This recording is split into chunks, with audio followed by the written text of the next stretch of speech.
Hey guys, it's Diaios and this is my video about my World's Champions tier list. Before starting, let me say a bit of an overview on this year Worlds. As every year, we have a lot of champions, and some of them you're going to see in this tier list. But for some reason, teams don't feel confident or comfortable to pick these champions.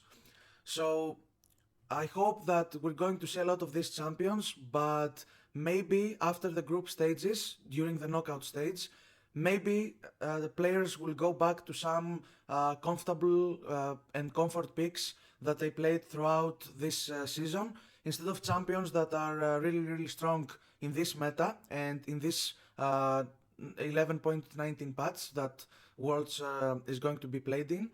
And yeah, I hope that we're going to see them, but I highly doubt that after group stages teams will pick certain of these champions. So let's start with the top lane, where Sett, Camille and Fiora are currently the strongest bruisers for the top lane. Irelia is also broken, but I'm not sure if Irelia is going to be preferred mostly in the top lane or in the mid lane. But for Sett, his health regeneration with Goldringer and his W is pretty broken right now, and I can even see some players picking Sett versus Irelia, which is broken not just in this patch but overall in the last few months. Camille is always a comfort pick for many players. You can never go wrong when you pick Camille. Fiora is strong since Hullbreaker was introduced, but teams didn't give her much of a chance. Maybe they didn't have time during MSI and Summer Split to give this champion chances. So hopefully now that they had this break and their boot camps and the scrims, hopefully we're gonna see more Fiora in this tournament. I also have Sen in my S tier list, not because he's broken or he was buffed or anything like that. Actually, Sen is the same in the last 6 months, but basically, since most of the teams prefer to make plays by planning dives to a lane, Sen can always use his ultimate to be the additional player to ensure that the dive will work.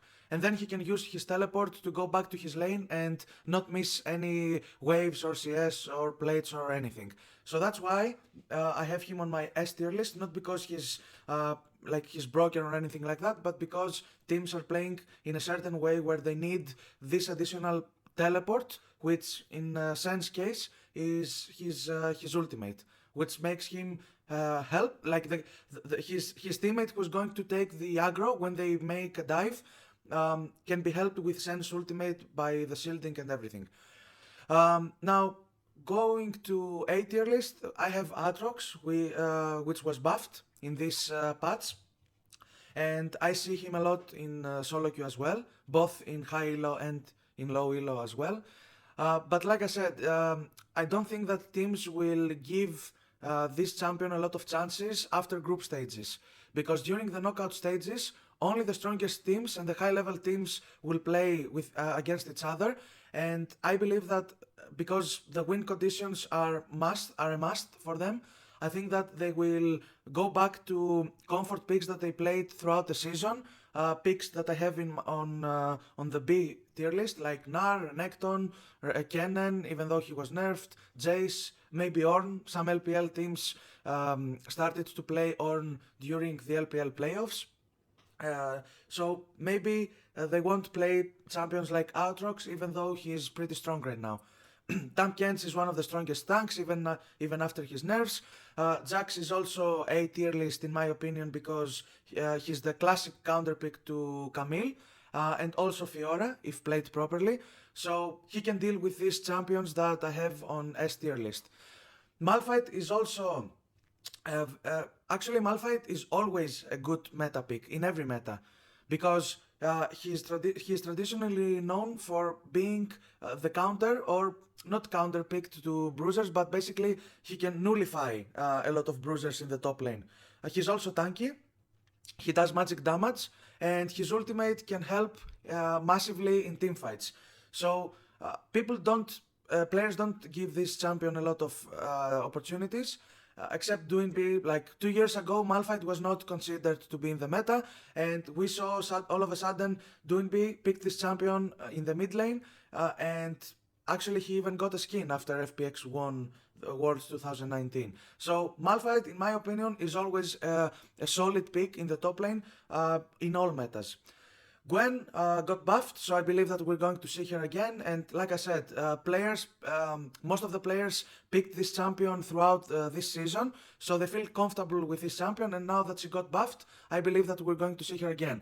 I have GP on my A tier list. Some people have GP on S tier list, but I think that in order to get value out of GP, you need to be one of the high-level top laners. And like only players who have played this champion throughout the season in the main regions can actually play this champion with the maximum value. So that's why I have him on my A tier list. If this champion is played properly, he can maybe be an S tier champion. The champions that I have on my B tier list, I don't like most of them, especially Gnar and Renekton. Renekton, I have said many times about Gnar why I consider this champion to be useless.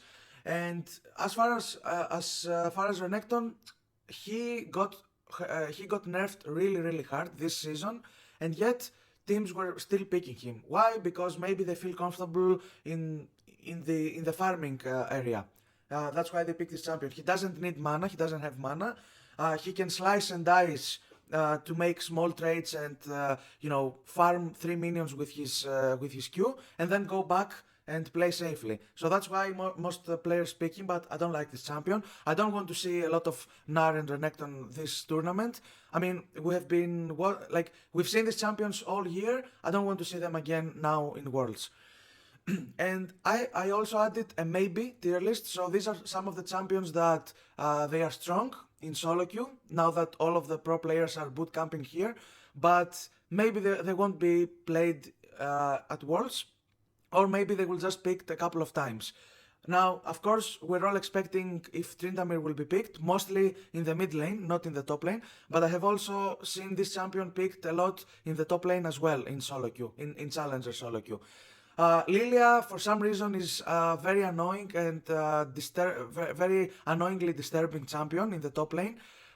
She can really give a hard time to strong bruisers that I have on my S and A tier list, like Jax and Fiora. So who knows? Maybe during the planes, maybe during the group stages, when some teams will get eliminated and they won't care about the result, maybe we will see some of these champions like Lilia, Sion, Diaios, and Riven. In order to pick Riven, you need to be one of the top 5 top laners in the world in order to pick this champion, because it requires fingers and it needs certain skills to be able to maximize this champion at this level in competitive play. Moving on to the jungler tier list.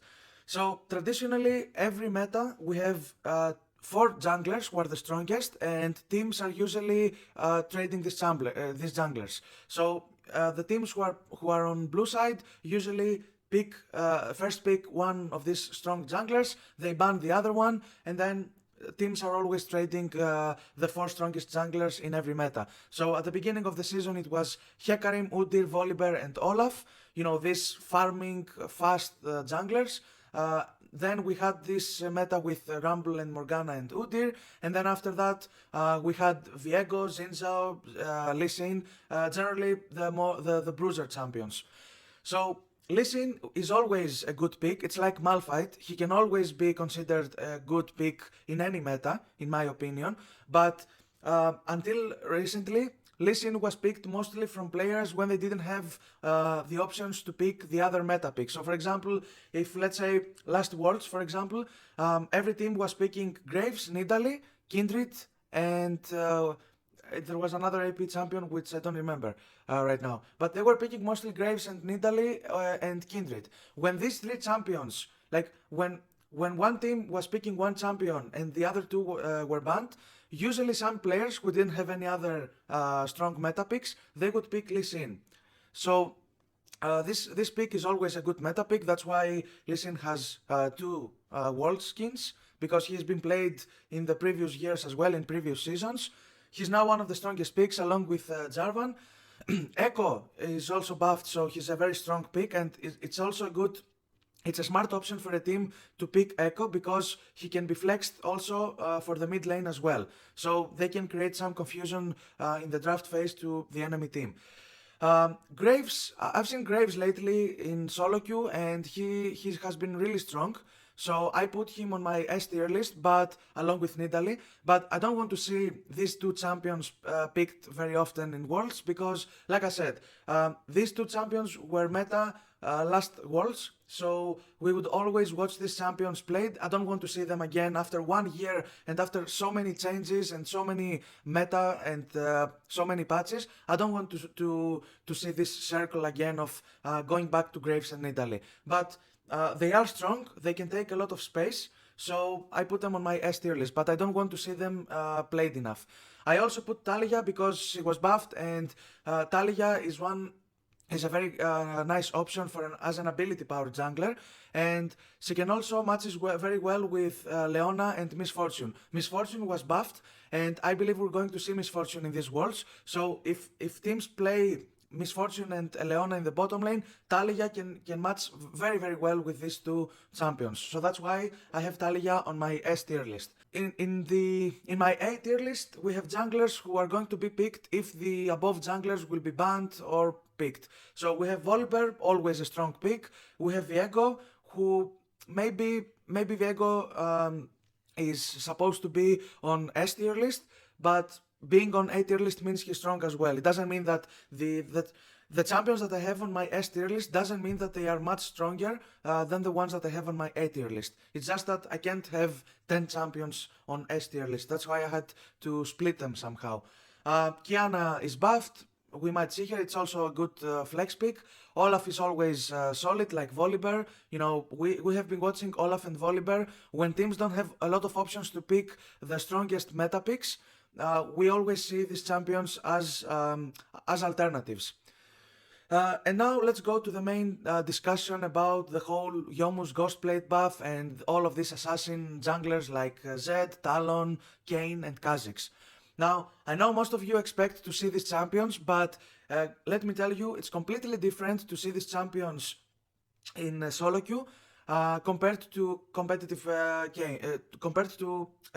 game. Okay, these champions can one-shot you. Yes, Youmuu's Ghostplate is a very strong item and it was buffed, but they can also be one-shotted. If the enemy team fouls them, they can also be one-shotted. And another reason why we might not see them picked very often is because teams play very organized during the competitive games. So you can actually counter these champions really well if you are a pro team and you play and you are coordinated. You can find ways to beat these champions. Like I said, they can one-shot you if they are fed, but they are also very squishy and they can be also one-shotted. So that's why like players, I believe most players pick these champions in solo queue to try them out, but we have no idea if they tried these champions in scrims, and if they did, were they successful with these champions or not. So who knows, maybe we're going to see in some games, but I don't believe that these champions will be picked in the knockout stage, in the most important games. Amumu is buffed. You all know that from solo queue. It doesn't matter if you play like from silver to challenger, it doesn't matter. This champion is broken. But again, how many times have we seen Amumu in competitive play? There were other seasons that he was buffed as well and he was not picked. So how many times have we seen Amumu in competitive play? That's why I have him on my B tier list. Not because he's not strong, but I put him on my B tier list because because of the chances of him being picked from the teams. And on my maybe tier list, I also have Mordekaiser, Rek'Sai, and Elise. In specific situations, we might see these champions as well. Let's talk about the mid lane. This was the hardest list for me to make because you can play any champion in the mid lane, especially if we're talking about guys like Chovy, Doinb, Showmaker. Like these guys are very creative and they can always bring a pick to the meta, which is not considered a strong pick for a meta. And these guys can bring specific champions and make them viable. So I had a hard time making this list. Also, we're talking about mid lane, so there are a plethora of options. You never know what is going to be picked or not. So let's start with S tier list. I believe Irelia is really broken right now. LeBlanc has been played during the summer split playoffs in the main region, so I think that most teams will continue playing her as well. Silas as well, because with all of these options to steal the enemy's ultimates is a good and viable pick. Echo was buffed. Like I said, it's a smart pick to pick Echo or Talia because these champions can be flex picked, and you can make your opponents you can confuse your opponents if you pick these champions. Where are they going to play them, in the jungle or in the mid lane? That's why I have them on my A tier list. They were also buffed, so they're pretty strong right now. TF and Galio are always strong picks because teams like to use these semi-global ultimates that these two champions have. It's the same thing that I mentioned on my top tier list with Zen. Teams prefer to use abilities that can teleport champions when they're planning a dive somewhere. So TF and Galio are very good on that. And Galio was also buffed. Sorry, his W was buffed for 1 second instead of 7 seconds cooldown. Now he has 6 seconds, which is really important, especially for competitive play. That where the players are playing and taking notice of these small details. And I also have Yone because I've seen him a lot of times, and if some teams pick Talon or Zed for the jungle, why not see Yone in the mid lane as well? The B tier list are the solid picks that we're watching every meta. Orianna and Sidra are the best control mages with Zoe. Azir is a strong champion for some Korean players like Faker and BDD, so we might see this type of champions. Ryze is also a pick like TF and Galio. You can use his semi-global ultimate to teleport either yourself or your teammates to a specific team fight, to make a dive or to go to an objective or to save your teammates. So the picks that I have on B tier list doesn't mean that they are not strong compared to the others. I'm just saying that I think that teams will give more chances to the picks that I have on S and tier list, and if they are out of options or if they are not sure what to pick, if they want to blind pick something and don't want to get counterpicked, that's when they will go to the B tier list champions. And now let's talk about the big question mark for these worlds. Is Tryndamere going to be picked in the mid lane? We've seen Chovy, we've seen a lot of mid laners picking this champion. He has a specific playstyle in the mid lane where basically you can somehow invade. Like, let's say if Tryndamere is picked from the red side, you can invade the blue side Raptors, ward it, and then when the lane starts, you can actually flank your enemy mid laner and trade with him. And of course, he has other options as well. Now, like I said, I highly doubt that we're going to see Tryndamere in the knockout stages. Maybe we will see him in the play-ins. Maybe we will see him like if teams like Damwon or FPX are qualified immediately in the next round and they have like 5-0 in the group stages. Maybe in the last game of the knockout of the group stage, maybe they will pick this champion just for fun because they won't care about the result. But I don't believe that we're going to see this champion in the knockout stages. And then I have some other picks that can be played, like, some cheesy picks, some sleeper picks. I have Aatrox and Camille. These picks might be picked from players like Chovy. Who knows? We will see. But like I said, mid lane is so wide. You have so many options, and we don't know what the top mid laners have been practicing with. I mean, in the scrims. I mean, not in solo queue. So we will see.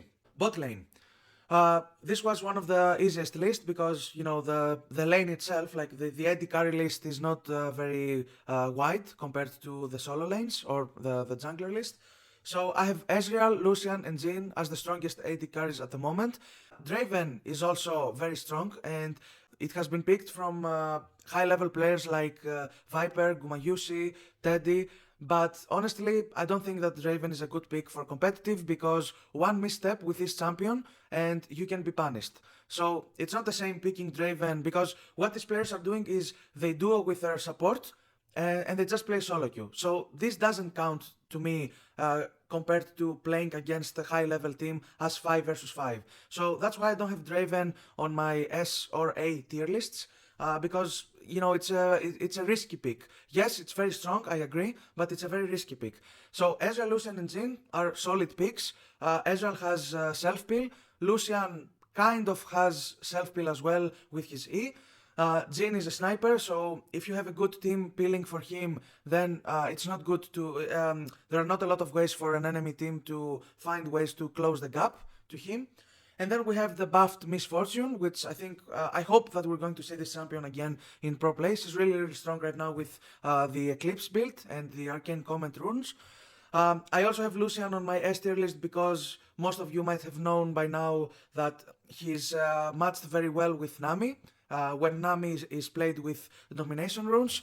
And then I have Aphelios and Xayah, which are really strong. Again, like I said in some previous tier lists, my S and A champions are more or less the same. I consider both these categories equally strong. But like I said, I can't put every champion on S tier list. On B tier list, we have the champions that are going to be picked situationally. So we might see Syndra, like if teams pick Talon in the mid lane or in the jungle, or Zed, or these assassin champions with Yomu's Ghostblade, then they need to have mixed damage, so they might pick Syndra in the bottom lane with maybe Karma, maybe Lulu. Vayne is very strong, but again, Vayne is a champion which in the late game she can be very strong, but if you punish her early, she's useless. And she, as a champion, it has short, as an AD carry champion, I mean as a marksman champion, it has short auto attack range compared to other AD carries like Aphelios, Jhin, or Jinx. So that's why this champion can be easily punished. That's why I have here on B tier list. Then we have Seraphine, like Seraphine Karma, Seraphine Yuumi, something like that. Kai'Sa and Tristana with engaged supports like Nautilus, Leona. And then maybe, that's a big question mark, we might see Caitlyn, we might see Yone with Lulu. If you remember in 2019, Yasuo was played in Worlds in the bottom lane, and if you remember that famous triple kill or quadra kill that Perks had on SKT in quarterfinals, he was playing Yasuo in the bottom lane. So now with all of these different options for jungle and mid lane, we might see Yone in the bottom lane with Lulu being the best support for him. And Ziggs, you all know what Ziggs can do if you have watched the LPL summer playoffs. So it's also like a cheesy pick. It's also a good option if you have attack damage mid laner or an assassin attack damage jungler. You can pick Ziggs, sorry, for the bottom lane. And final list is the support role. This again for me it was easy. I play support, and actually engaged supports will always be the strongest in the meta. Thresh, Leona, Nautilus, and Rakan have so many options to engage. Rakan also has options to disengage as well and shield his teammates. So he can do everything as a pick.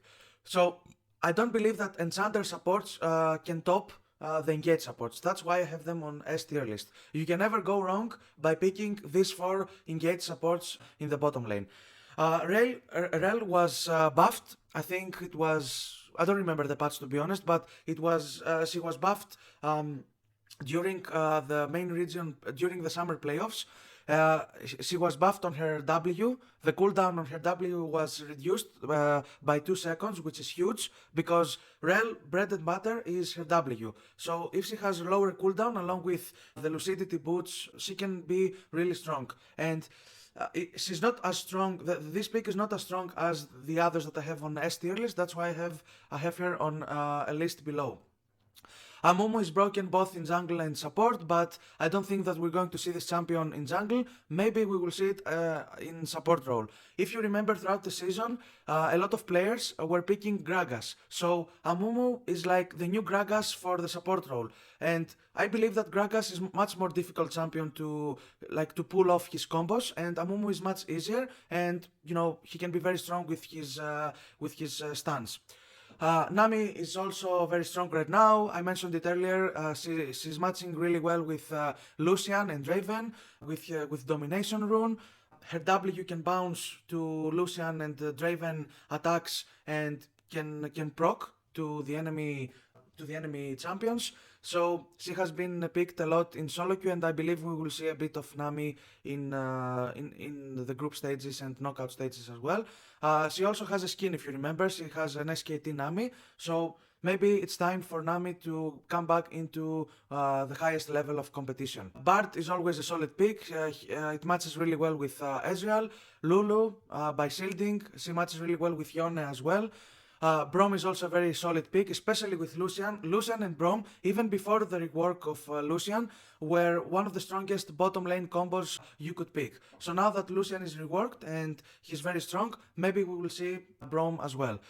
Alistar is also a very strong engaged support, but not at the same level as Leona, Nautilus, Rakan, and Rel. So that's why I have him on B tier list. It's also a not so popular pick, and maybe that's why teams will not. Maybe that's why we won't see a lot of Alistar. Seraphine, Morgana, Soraka, you know, these enchanter supports that can always be picked, and there are some situational supports that we might see from specific players, like for example, we might see Pyke from Hylissang, Blitzcrank, maybe Yumi. I hate this champion, but yeah, maybe they will pick her. Galio was buffed, and maybe we will see this pick as a flex pick, either for the mid lane or the support role. And Taric is like a sleeper pick, which has been played a lot in solo queue. So who knows? Maybe we'll see that. If you remember, Fnatic picked Taric against G2 during one of the regular season matches, and they managed to beat them with this pick. So why not? Maybe we will see that. Maybe it's a good pick to create sustain for the assassin junglers, like the junglers that I mentioned earlier, Talon, Zed, Kha'Zix. So maybe we will see this pick as well. So yeah, that's my tier list, and like I said, I have hopes that some of these picks that we're not seeing very often, like Amumu, like Zed, like Talon, like Echo, like even maybe Tryndamere, I hope that we will see these picks in Worlds, but I highly doubt that we're going to see them after the group stages. So we'll see. I hope that the players prove me wrong, and finally we're going to see a good tournament with a lot of different picks, maybe some innovative strategies, who knows. So best of luck to the teams, and I hope we're going to enjoy this year's Worlds. So that's it, GG.